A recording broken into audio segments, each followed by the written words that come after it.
एक घना जंगल जो लगभग 3 लाख स्क्वायर किलोमीटर में फैला हुआ है। मैक्सिको के ईस्ट में लोकेटेड ये एक ऐसी जगह है जहां तक आप देख पाओगे सिर्फ घना जंगल ही देखने को मिलेगा, और इसी घने जंगल में छुपे हैं कई रहस्यमयी राज। यहाँ एक रास्ता जमीन के अंदर की तरफ जाता है।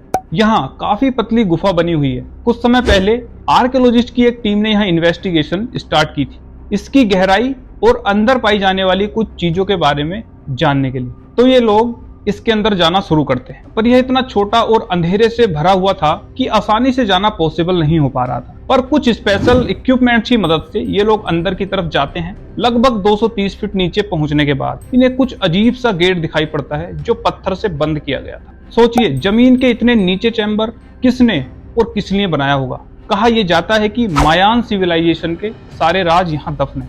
हजारों साल पहले ये जंगल मायान सिविलाइजेशन के हाथों में था, और ये लोग काफी स्किल्ड होते थे क्योंकि इन्होंने एंशिएंट पिरामिड्स की तरह खुद के पिरामिड्स भी बनाए हुए थे। इसके अलावा ये बहुत से काम करते थे जिंदगी जीने के लिए, जैसे एग्रीकल्चर, हायरोग्लाइफिक्स राइटिंग यानी पत्रों पर लिखने वाली कला, पोट्री यानी मिट्टी के बर्तन बनाना, यहाँ तक कि ये लोग कैलेंडर, मैथमेटिक्स और स्पेशल आर्टवर्क बनाने में भी बहुत कुशल थे। लोगों का मानना यह भी है कि यहाँ लगभग 60 शहर बनाए हुए थे जहाँ महल, पिरामिड्स और टेम्पल यानी मंदिर भी मौजूद था।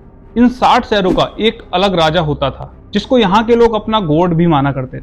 कुछ बिल्डिंग्स यहाँ पर आज भी मौजूद है जिसे टूरिस्ट के लिए खोल दिया गया है। हजारों साल पहले बनाई गई मायान सिविलाइजेशन, जहाँ ना कोई रोड और ना ही कोई नेटवर्क है यहाँ जाने के लिए। मायान सिविलाइजेशन के काफी राज, बहुत सी बिल्डिंग्स जमीन के अंदर समाई हुई है और कुछ बाहर दिखाई भी पड़ती हैं, पर अब मॉडर्न एरा में नई टेक्नोलॉजी से इन्हें ढूंढने की तैयारी शुरू हो चुकी है। लिडार टेक्नोलॉजी की हेल्प से इसे गहरे समुद्र के नीचे भी सर्च किया जा रहा है फिलहाल। लिडार टेक्नोलॉजी यानी लाइट डिटेक्शन एंड रेंजिंग, जिसमें लेजर द्वारा ऑब्जेक्ट की इमेज कैप्चर की जाती है, जिसके बाद इन्हें एक साथ जोड़कर फाइनल स्ट्रक्चर बन के सामने आ जाता है। शॉकिंग बात तो यह है कि मायान सिविलाइजेशन के लगभग 4500 से भी ज्यादा रुइंस यानी खंडर ढूंढे जा चुके हैं यहाँ। एक्सपर्ट्स का मानना यह भी है कि मायान्स ने सिर्फ इतने ही नहीं बल्कि इससे कई गुना ज्यादा स्ट्रक्चर बनाए थे। सवाल सिर्फ स्ट्रक्चर या बिल्डिंग का ही नहीं है, बल्कि सोचने वाली बात तो यह भी है कि लाखों मायान्स आखिर गायब कहाँ हो गए। फिर उनके इतने ज्यादा टैलेंटेड होने के बावजूद भी ऐसी कौन सी चीज थी जिसने उनको खत्म कर दिया या फिर उन्हें इस जगह को छोड़ने पर मजबूर कर दिया। मैक्सिको की खाड़ी के अंदर युकाटान में आर्कियोलॉजिस्ट द्वारा कीविक नामक एक गांव, जिसे मायान के एक राजा ने आज से लगभग 1200 साल पहले बनवाया था। यहाँ लगभग 20,000 कटे हुए पत्थरों से बना 30 फीट ऊंचा एक पिरामिड पाया गया।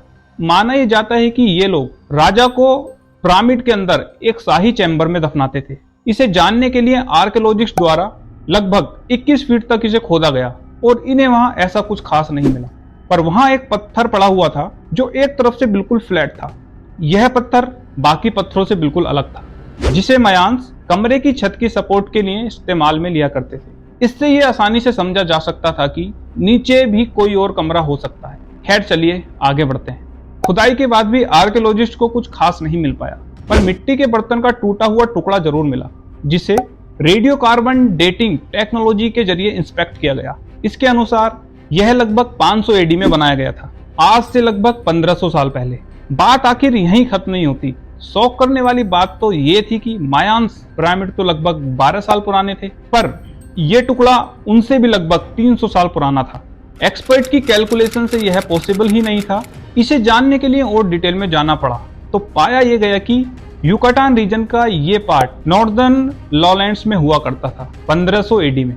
जब ये पिरामिड्स बनाया गया था तो मायान्स यहाँ थे ही नहीं। लो, अब एक और सवाल खड़ा होता है कि चैम्बर बनाया किसने। रिसर्चर्स की एक टीम ने इसके आसपास की चीजें खंगालनी शुरू की, जिसमें इससे लगभग 15 किलोमीटर दूर टूटी हुई एक केव यानी गुफा के कुछ पत्थर मिले। इस गुफा का रास्ता बहुत ही छोटा होने के साथ काफी डरावना भी था। एक्सपर्ट्स को इसके अंदर भेजा गया। बहुत टाइम बाद लगभग 230 फीट की गहराई में जाने के बाद जहां उन्हें एक चैम्बर मिला, जिसका दरवाजा एक पत्थर से बंद किया गया था। जब इसे खोला गया तो यहाँ बहुत सारी फायर टॉर्चेस यानी मसालें, जिन्हें जंगल में रहने वाले आदिवासी लोग इन्हें रात में जलाने के इस्तेमाल में लिया करते थे। इसके अलावा यहाँ मिट्टी के टूटे हुए बर्तन भी मिले, और हैरत करने वाली बात तो यह थी कि ये टुकड़े सेम वैसे ही थे जैसे उस पिरामिड के नीचे पाए गए थे। माना यह गया कि पहले ये कोई पूजा पाठ करने की कोई जगह हुआ करती थी, जहां कोई विश पूरी करने के लिए लोग इन पोर्ट्स को तोड़ा करते थे। पर एक और बात सामने आई जब इन पोर्ट्स को जोड़ने की कोशिश की गई। इन्हें जोड़ने पर पूरा पोर्ट तो बन जाता था, पर कोई ना कोई टुकड़ा इनमें मिसिंग था सारे पोर्ट्स में। आर्कियोलॉजिस्ट का कहना यह था कि वो लोग इसे तोड़ने के बाद इसका एक टुकड़ा अपने साथ ले जाते थे और युकाटान के पिरामिड में पाया जाने वाला पार्ट का हिस्सा यहीं से ले जाया गया था। और ये एक पक्का सबूत था मायांस के इस किविक गांव में पहले से लोगों के रहने का, जो अपनी पूजा पाठ इसी गुफा के अंदर करते थे। खैर चलिए आगे बढ़ते हैं। आर्कियोलॉजिस्ट ने इस गुफा के अंदर जाने का डिसीजन लिया। कुछ दूर और जाने पर उन्हें यहाँ पत्थरों पर बने कुछ नक्शे मिले, एक पेंटिंग भी मिली जिसमें जैगुआर ने हिरन का शिकार किया हुआ था। इन पेंटिंग्स की रिसर्च के बाद पाया गया कि इन्हें 100 BC में बनाया गया था और मायांस के साउथ से आने के पहले की थी ये पेंटिंग्स। इससे एक बात तो क्लियर हो चुकी थी कि यहाँ मायांस के आने से पहले भी कोई और सिविलाइजेशन रही होगी। इनका रहन सहन लगभग मायांस की तरह ही था, इसलिए इन्हें एक्सपर्ट द्वारा अर्ली या क्लासिक नाम दिया गया। आखिर ऐसा क्या हुआ होगा कि इन्हें ये जगह छोड़कर भागना पड़ा और ये आज भी कहीं नहीं देखे जाते, और ये बात आज तक एक मिस्ट्री बनी हुई है। कैसी लगी वीडियो कमेंट्स में जरूर बताएं, और ऐसी ही इंटरेस्टिंग वीडियोस के लिए चैनल को सब्सक्राइब और वीडियो को लाइक जरूर करना। चलिए मिलते हैं इसकी नेक्स्ट वीडियो में एक नई कहानी के साथ। इसके साथ ही जय हिंद।